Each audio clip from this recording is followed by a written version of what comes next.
and I fully plan on being that guy, and not just the best like Korean American boxer. But I want to be one of the best on at one point. I want to say I'm the best in the world at this.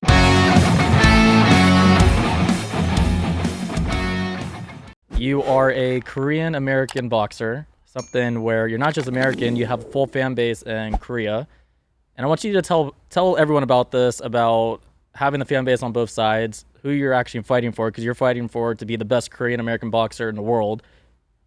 What's it like? What's it like being a face of a country that you can represent? Oh man, it's I think it's something as a kid. I grew up in Kansas City. There's not very many Asian people or like Korean people. There is a small community of them, which I was close to. But it's nothing. It's amazing. It's like something I embrace really a lot now in my life. It's.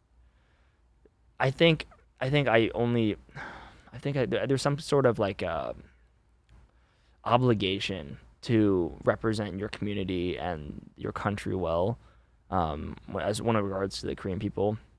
Obviously I only have on my mom's side, but like that's a big part of me. That's a lot of who I am, and it's a way I identify as myself. And so it's great. There's really like I said, there's not very many Korean boxers in the whole scene. Is there anyone at the top that is Actually, a Korean boxer, or are you the highest? There's another half Korean boxer. His name's Brandon Lee.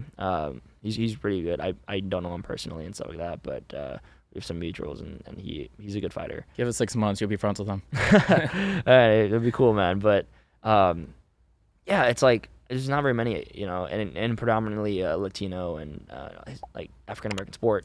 It's just like I don't know.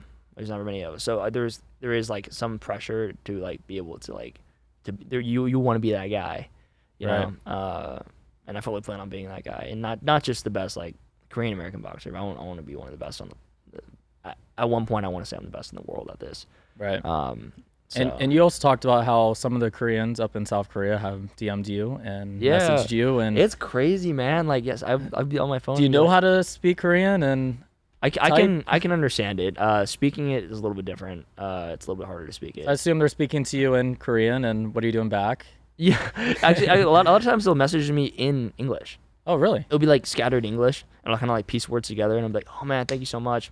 Put in Google Translate. Yeah, this is what they said. Well, I have so much family over in Seoul on my mom's side that I could probably, if they did send me something in Korean, I could probably send them over to them and be like, hey, what did they say again? Because I can't read it, but my mom and growing up, she would yell at me in Korean, so that's how I understand Korean. Yeah. Is there any top boxing circuits that happen in South Korea? Not that I know of. Or is boxing pretty big over there? Boxing's big in Japan, but Korea. Imagine how cool that'd be. You become one of the best in the world, and you're hosting a boxing match with one of the biggest boxers in Seoul. That'd be sweet. That'd be very cool. That'd be an honor, man. That'd be really cool. But yeah, hopefully one day we can enter more into that area of life. So